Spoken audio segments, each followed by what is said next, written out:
오늘 말씀 제목 성령으로 충만한 교회라는 제목을 통해서 우리가 오늘 성령 강림절을 통해서 다시 한번 우리 성령님의 역사하심 또 성령의 충만한 그러한 은혜의 시간을 또 우리가 또 만들어야 되고 또 하나님 역사를 또 우리가 기대해야 됩니다. 오순절날 임한 성령님께서 임하심으로 말미암아 교회가 오늘날의 교회가 세워지게 되었습니다. 근데 교회라고 해서 다 성령님께서 역사하시고 하나님 기뻐하시는 교회다라고 볼 수는 없습니다. 어떤 교회는 하나님의 뜻을 저버리고 때론 마귀에게 끌려서 쓰임받는 마귀에 쓰임받는 교회도 종종 있는 것을 보게 됩니다. 말라기 선지자 시대 때에도 하나님께서 예배드리는 제사드리는 그들에게 성전문을 닫으라라고 주님께서 말씀을 하실 정도로 하나님께서 그들의 그 제사와 예배를 받지 않으셨던 것을 보게 됩니다. 예배를 드리면 드릴수록 하나님을 기쁘게 한 것이 아니라 오히려 하나님을 근심시켰고 하나님을 화나게 만들었다는 것을 우리는 알 수가 있습니다. 지금 우리가 드리는 예배, 오늘 우리가 주일이면 우리가 예배를 드리고 있지 않습니까? 말라기 시대 때 드렸던 예배를 어떻게 드렸길래 주님께서는 성전문을 닫으라고 말씀하셨을까? 그럼 오늘날에 어떤 예배를 드리고 있는지 우리가 한번 생각해 봐야 됩니다. 아마 말라기 시대 때의 그 예배의 모습이 오늘날 좀 표현하자면 아마 이런 예배가 아닐까. 예배를 드리러 온 목적을 우리가 상실해 버릴 때가 있습니다. 우리는 누구를 위해서 예배를 드리느냐? 하나님을 위한 예배입니다. 예배는 하나님께 집중하는 것이고 하나님의 뜻을 우리가 깨닫는 시간들입니다.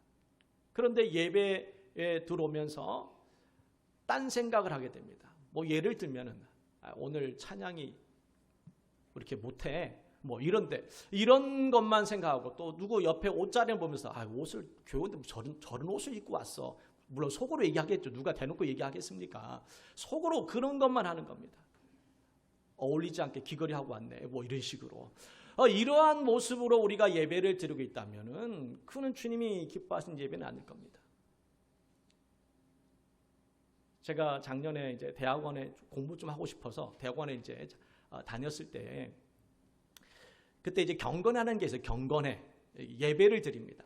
그런데 전에도 한번 말씀드렸지요. 그런데 거기에 이제 모인 사람들은 대부분 다 뭐 전도사나 목사나 뭐 이런 사람들이지요. 예배 시간인데 핸드폰을 이렇게 만지는 거예요. 처음에 저는 생각하기를 저 사람이 이제 요즘 핸드폰에다 성경이 깔려 있으니까는 저도 뭐 없을 때는 이 핸드폰 보고 성경 말씀을 읽고 뭐 이럴 때도 가끔씩 있거든요. 다급할 때에는.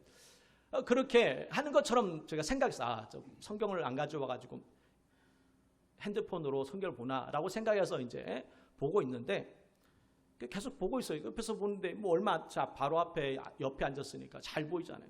그런데 핸드폰을 만지면서 뉴스를 이제 보는 겁니다. 기사, 뉴스 기사를 계속 보는 거예요.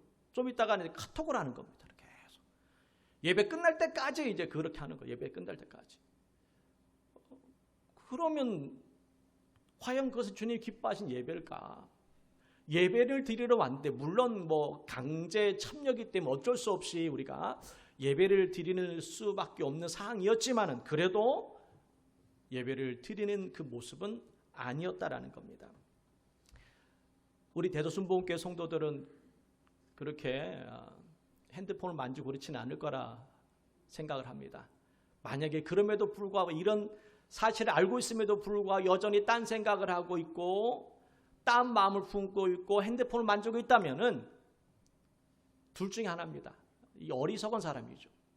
이 사람은 어리석은 사람이구나. 또 하나는 잘 돌봐줘야 됩니다. 우리가. 왜냐하면은 이 사람은 좀 불쌍히 여겨야 되는구나. 왜 깨닫지를 못하니까는 그냥 우리가 그 사람을 비판할 것이 아니라 내가 좀 더 기도해줘야 되는구나. 참 우리가 돌봐주지 않으면은 이 사람은 참 어렵게 살겠구나라고 생각하는 마음으로 우리는 돌볼 필요가 있다는 생각을 갖게 됩니다. 어쨌든 오늘 우리는 이 하나님 앞에서의 이 예배의 자리가 참 중요하다는 것을 다시 한번 우리가 인식하셔야 됩니다.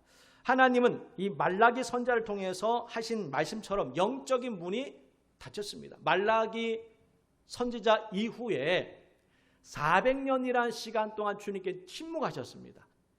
이 시간을 중간기라고 합니다. 중간기.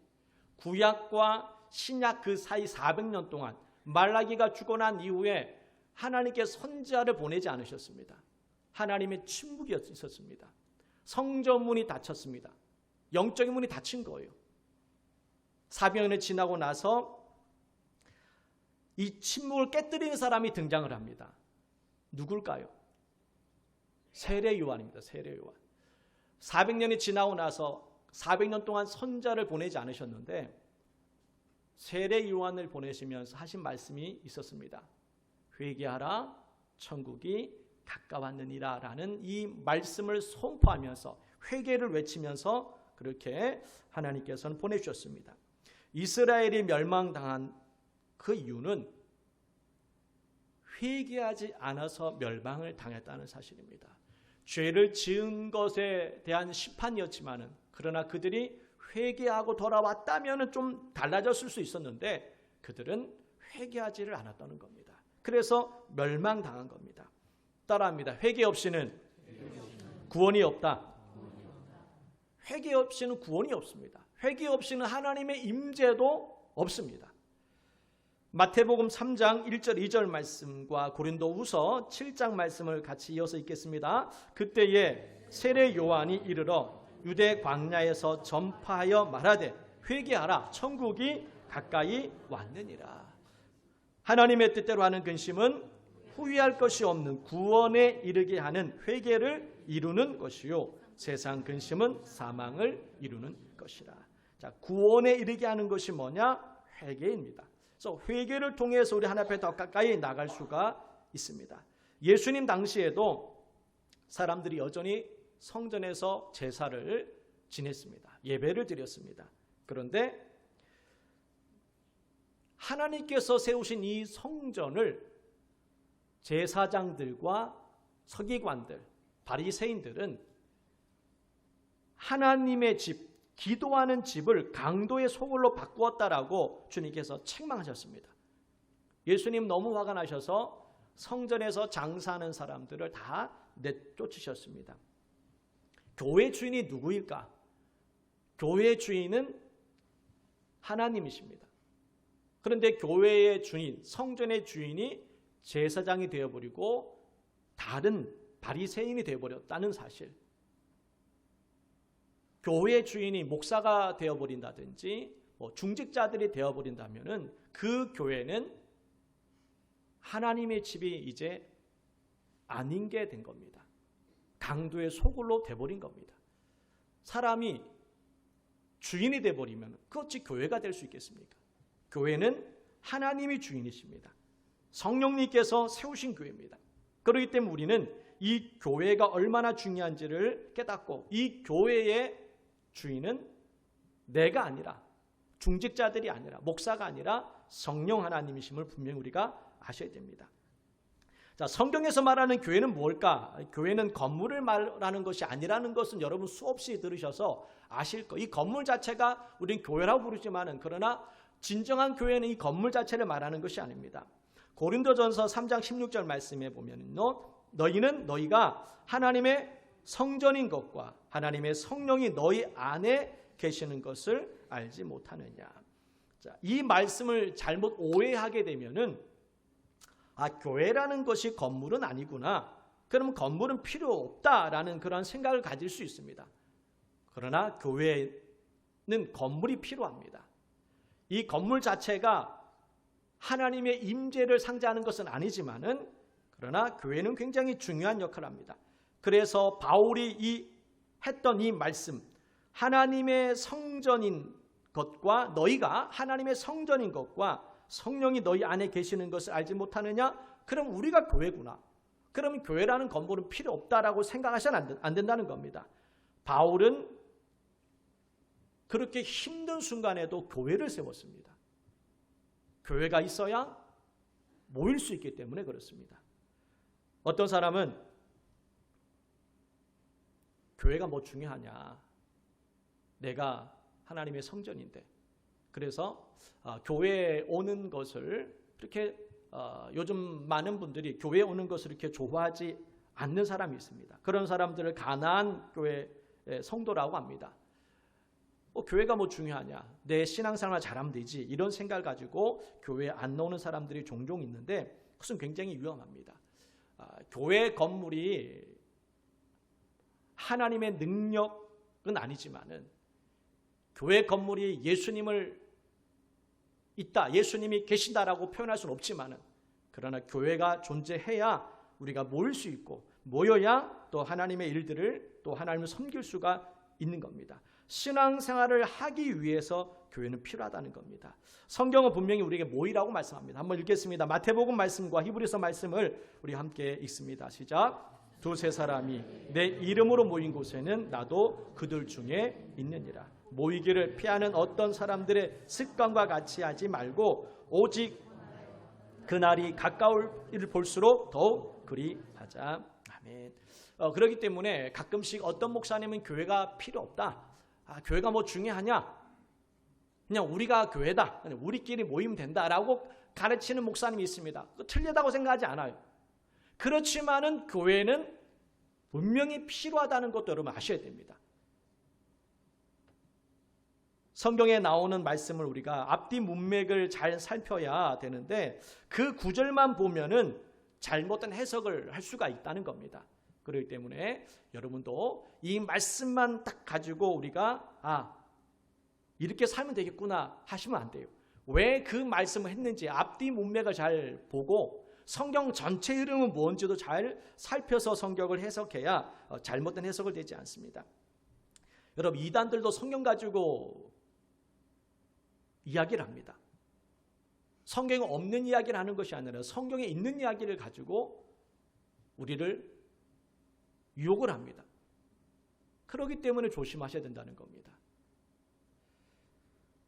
제가 드리고 싶은 말씀은, 교회라는 것이 건물이 화려하고 아름답게 꾸며져야지만이 교회는 아니라는 겁니다.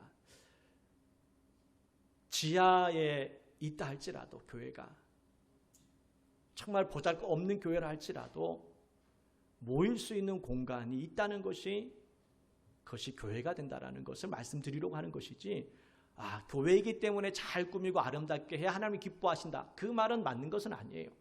좀 작은 교회들은 얼마나 어렵게 목회를 합니까? 정말 보잘것없어요. 냄새도 나요. 전에 한번 우리 어떤 목사님, 아는 목사님이 개척한다고 해가지고 이제 갔는데 지하예요. 좁아요. 갖춘 것도 전혀 없습니다. 지하에 또 냄새가 나잖아요. 특이한 냄새가 나지 않습니까? 아무리 청소를 깨끗이 해도 이 냄새가 나거든요. 이런 데 과연 성도가 올까라는 생각도 들지만은 그래도 그런 교회도 교회라는 겁니다. 일단은 주님 믿는 사람들이 몇 명이라도 모이면 그것이 교회가 된다는 것을 말씀드리는 것이지, 교회가 잘 꾸며져야지 하나님 기뻐하시고, 그런 작은 교회는 하나님 기뻐하지 않는다는 얘기가 아닙니다. 여러분, 오해하지 마시고, 어쨌든 교회라는 것은 중요하다라는 것을 말씀드리는 겁니다. 자, 스데반은 광야를 교회라고 표현했습니다. 한번 사도행전 7장 38절 말씀 읽습니다. 시작. 시내산에서 말하던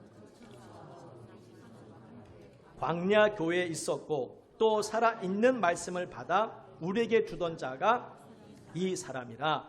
스데반이 이제 설교를 하는데 광야를 교회라고 이렇게 표현을 했습니다. 이스라엘 백성들이 40년간 광야에서의 삶을 살았습니다. 근데 그것이 교회였다라는 겁니다. 이 광야의 삶 속에서 그들은 신앙생활을 했습니다. 많이 배웠고, 때로는 책망도 들었고, 때로는 심판도 받기도 했습니다. 그 모든 과정들이 그들의 신앙생활을 잘 할 수 있도록 만드는 그런 교회였다라고 말씀하고 있습니다. 신앙의 훈련을 받은 곳이 바로 광야였고 교회라는 겁니다. 그럼 오늘날 우리 교회가 바로 그렇습니다. 이 교회는 신앙을 훈련시키는 곳입니다.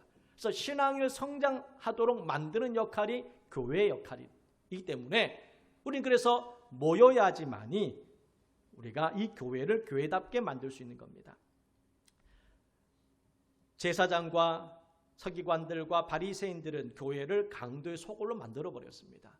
우리가 그렇게 되지 않도록 이 교회가, 이 대소순복음 교회가 겉으로는 교회지만은 강도의 소굴로 만들 수도 있다라는 것을 우리가 생각한다면은 정말 두려운 일입니다. 그렇기 때문에 성령 충만한 교회가 되도록 우리는 뭐가 필요하냐? 두 가지를 제가 말씀드리려고 합니다. 첫 번째, 따라합니다. 기도 없이는 불가능하다. 뭐가 불가능합니까? 성령 충만한 교회가 되기 위해서는 기도가 반드시 필요하다는 겁니다. 기도 없이는 성령님 역사하는 교회가 될 수가 없습니다. 제자들은 예수님이 죽으신 후에 흩어졌습니다. 두려웠고 무서웠고 어떻게 해야 될지를 몰랐습니다. 흩어졌습니다. 그리고 부활을 목격한 후에 다시 모이기 시작합니다. 그리고 예수님께서 이 말씀을 부활 승천하시기 전에 부활하신 이후에 제자들에게 이 마지막으로 이 말씀하셨습니다. 한번 읽겠습니다. 사도행전 1장 4절 5절 말씀입니다. 사도와 함께 모이사 그들에게 분부하여 이르시되 예루살렘을 떠나지 말고 내게서 들은 바 아버지께서 약속하신 것을 기다리라. 요한은 물로 세례를 베풀었으나 너희는 몇 날이 못되어 성령으로 세례를 받으리라 하셨느니라. 예수님께서 승천하시기 전에 제자들에게 이 말씀해 주셨습니다. 예루살렘을 떠나지 말아라 라는 겁니다. 그리고 약속하신 것을 기다려라. 성령입니다. 성령. 그러면은 성령 세례를 받을 것이다 라는 말씀. 그래서 제자들은 이제 매일같이 모였습니다. 매일같이 모여서 그들은 기도합니다. 그리고 오순절 날 50일째 되는 날입니다. 6월절로부터 50일째 되는 날, 예수님께 십자가에 죽으시고 나서 50일째 되는 날, 이제 그날이 오순절이거든요. 자, 오순절에 그들이 이제 기도할 때에 오늘 이 2장, 사도행전 2장 말씀에 있는 것처럼 성령님의 역사하심, 불같이 임하는 일이 벌어졌습니다. 그들이 모여서 기도할 때에 오순절 날 성령의 불이 임함으로 말미암아 오늘 말씀 다른 언어들로 말하기 시작하니라. 이것을 이제 방언입니다. 방언이 그곳에 임하게 되었던 겁니다. 기도 없이는 따라하면 성령 충만 받을 수 없다. 기도하지 않고 성령 받을 수는 없습니다. 제자들도 그렇게 매일같이 모여서 기도했을 때 성령의 불을 받았던 것을 보게 됩니다. 교회가 기도가 없어지면은 교회가 아닙니다. 교회가 기도가 없어요. 교회가 아니지요. 예수님께서도 내 집은 만민이 기도하는 집이다라고 말씀하셨습니다. 그러니까 기도하는 곳이 교회인데 기도가 사라지면 교회의 사명이 끝난 겁니다. 저와 여러분 그래서 기도하셔야 됩니다. 여러분 집을 아무리 잘 지어놓고 깨끗하게 꾸며놨어도 그곳에 살지 않으면 이 집은 폐가가 됩니다. 여러분 사람이 살아야 이 집이 되는 것이지 아무리 집을 잘 지어놓으면 뭐합니까? 안 살면 폐가가 되는 거예요. 우리가 이 교회 기도하는 곳으로 만들어야 이곳이 살아있는 역사가 되는 겁니다. 사도행전 8장 14절 15절 말씀에 보면은 예루살렘에 있는 사도들이 사마리아도 하나님의 말씀을 받았다 함을 듣고 베드로와 요한을 보내매 15절 같이 읽습니다. 그들이 내려가서 그들을 위하여 성령 받기를 기도하니. 성령 받기를 같이 기도합니다. 성령 받아야 되거든요. 그러면 뭐가 필요하냐? 기도가 필요합니다. 자, 예레미야 33장 3절 말씀 있습니다. 너는 내게 부르짖으라. 내가 내게 응답하겠고 네가 알지 못하는 크고 비밀한 일을 내게 보이리라. 자, 크고 비밀한 일이 뭘까? 여러 가지 해석이 나오겠지만 오늘 우리가 이 말씀을 본다면은 바로 크고 비밀한 일은 바로 성령님의 임재, 성령의 충만한 역사이지 않을까라는 생각을 해봅니다. 크고 비밀한 일, 정말 구약에서 예언되었던 요엘 선지자를 통해 예언되었던 것들이 오늘 이 사도행전에 나타났듯이 우리가 성령 받기 위해서 기도합니다.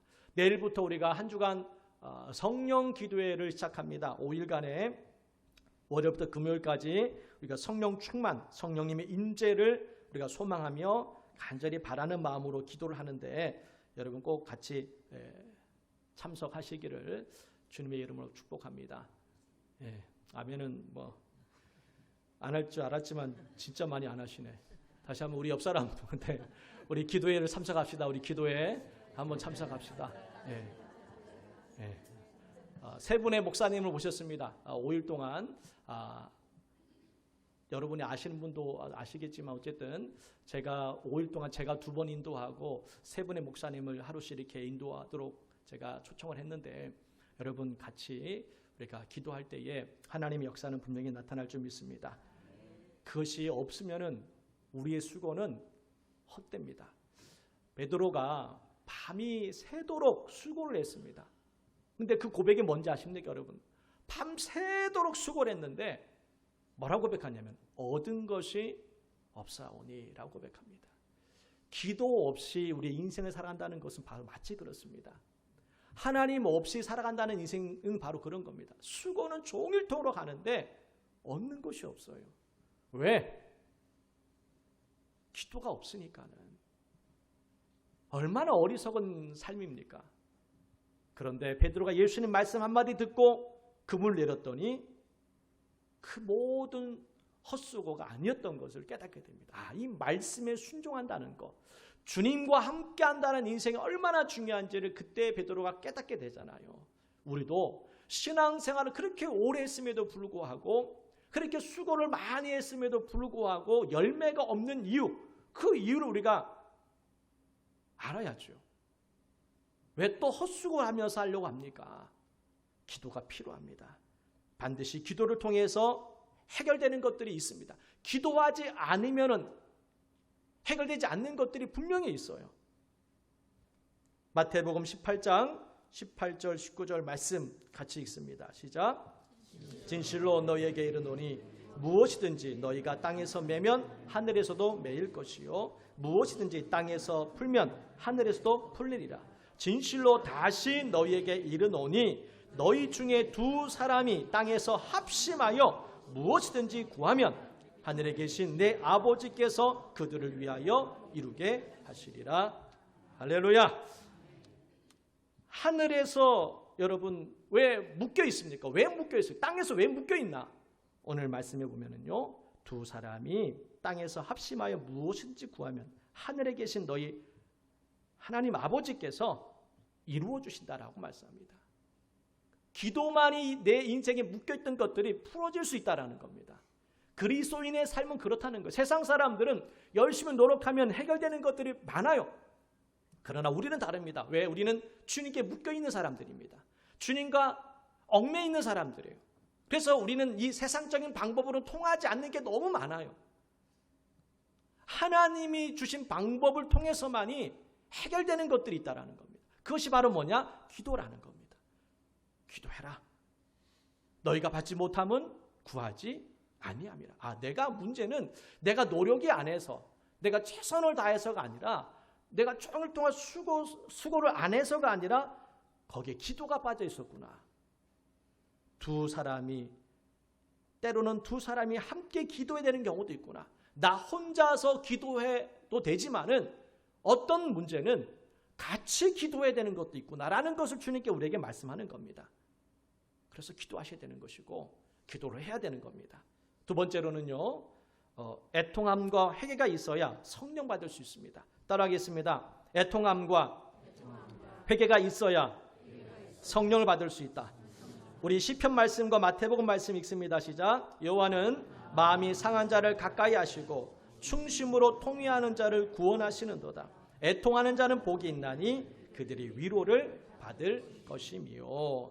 마음을 찢고 애통하는 자에게 성령님께서 위로해 주십니다. 그리고 구원해 주십니다. 사도행전 3장 19절 말씀 이렇게 말씀합니다. 그러므로 너희가 회개하고 돌이켜 너희 죄 없이 함을 받으라. 이같이 하면은 새롭게 되는 날이 주 앞으로부터 이를 것이다. 이 회개가 중요한 거구나. 회개가 없음으로 말미암아 내 삶에 이 막혀 있는 것들이 여전히 해결되지 않는구나라는 겁니다. 오순절날에 성령이 임했습니다. 자, 우리나라에도 이런 역사가 있었습니다.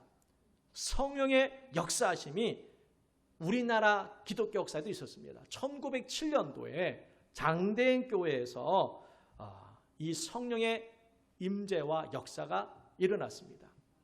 어떻게 일어났느냐? 어떤 한 사람의 회개가 있었습니다. 이 사람은 굉장히 유명한 사람입니다. 당시에는 이제 장로였는데 길선주 장로라는 이 분이 친구가 죽었는데 그 재산을 빼앗아 갔어요. 빼앗아 가가지고 자기 것으로 만들었습니다.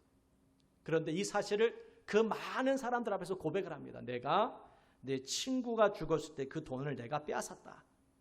이것을 회개를 합니다.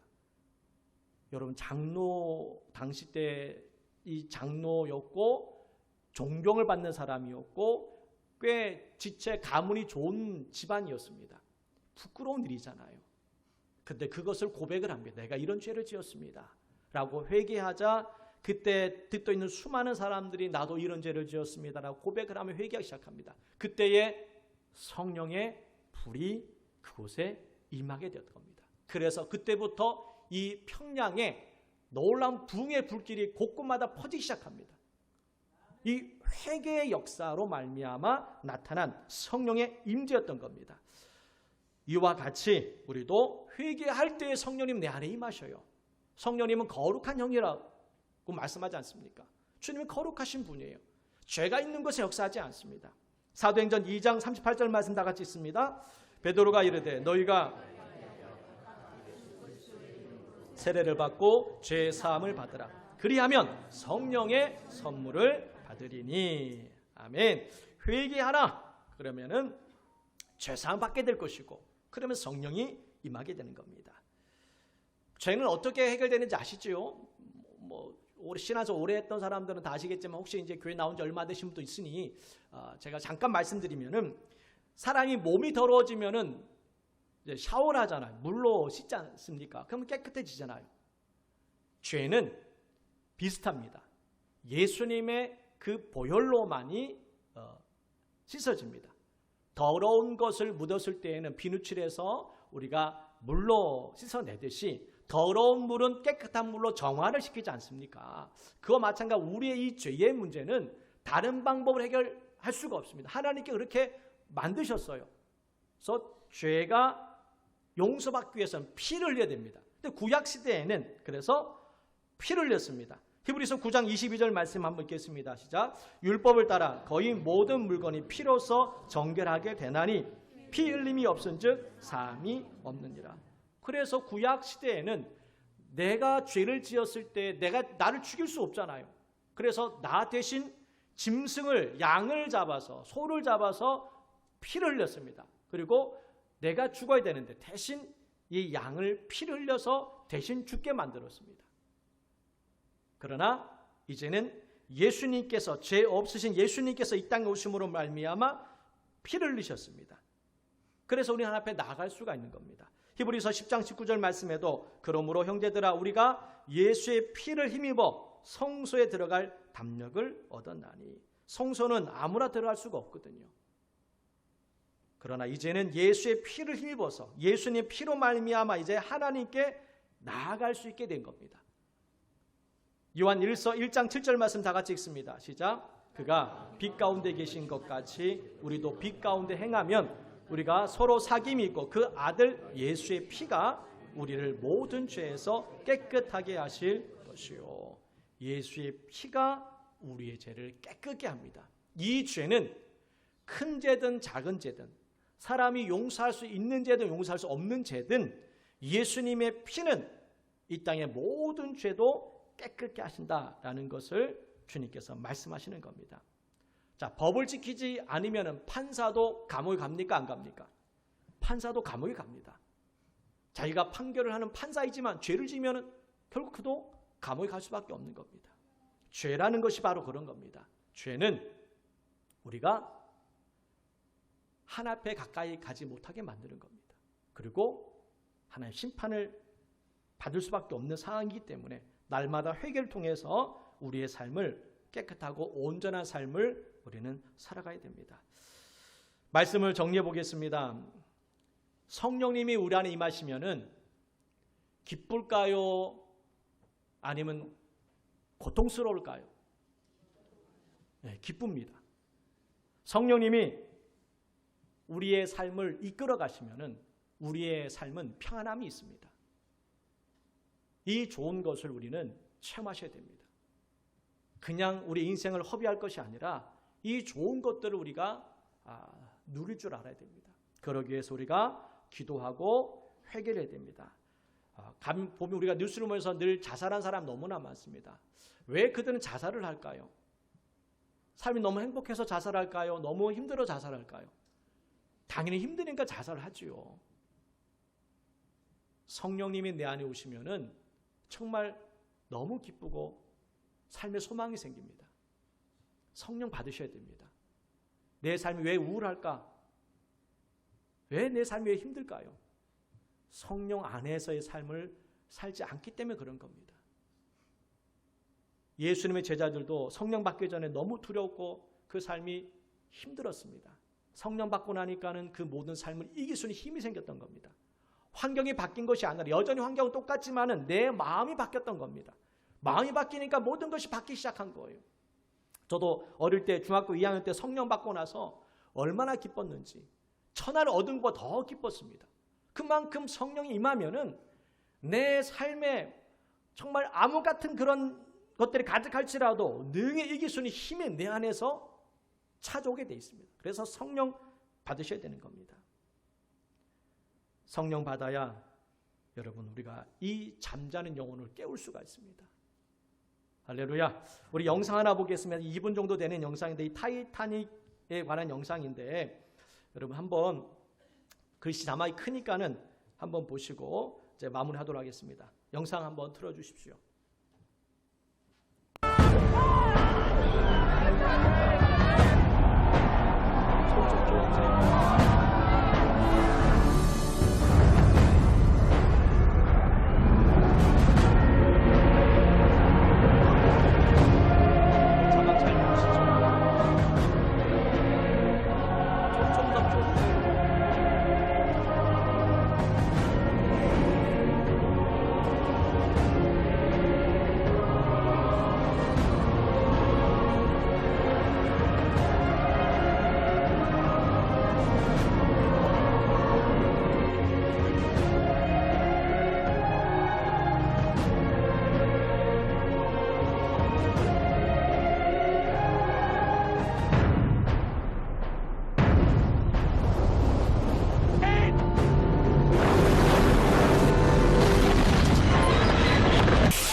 신학교 때 배운 그런 이야기가 있습니다.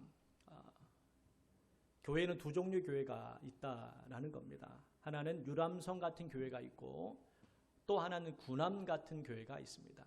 유람선 같은 교회는 몇 사람만 이 배를 움직여도 배는 움직입니다.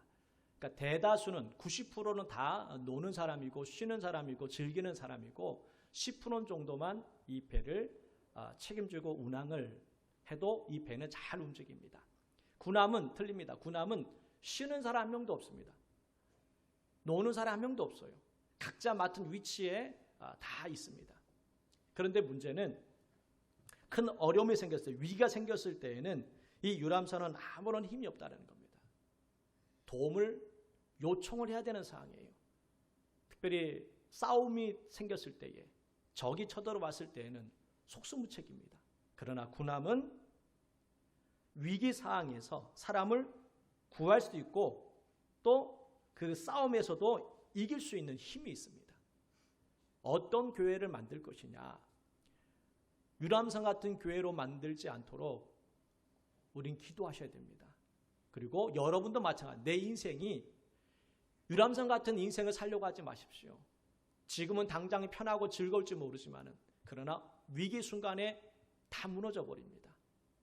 내 안에 계신 성령님, 그리고 우리가 기도하며 회개하면서 우리의 믿음 생활을 감당할 때에 내 삶은 이제 악한 원수 마귀가 공격해도 싸울 수 있는 힘이 있을 겁니다. 그러면 내 삶이 군함 같은 그러한 성도, 군함 같은 교회로 우리가 만들어야 됩니다. 구원의 방주에 우리가 올라타야지 구원을 받을 수 있지, 유람선으로는 우리가 구원을 받을 수가 없어요. 구원의 방주에 올라타셔야 됩니다. 그러기 위해서 성령님과 함께 하셔야 됩니다. 할렐루야.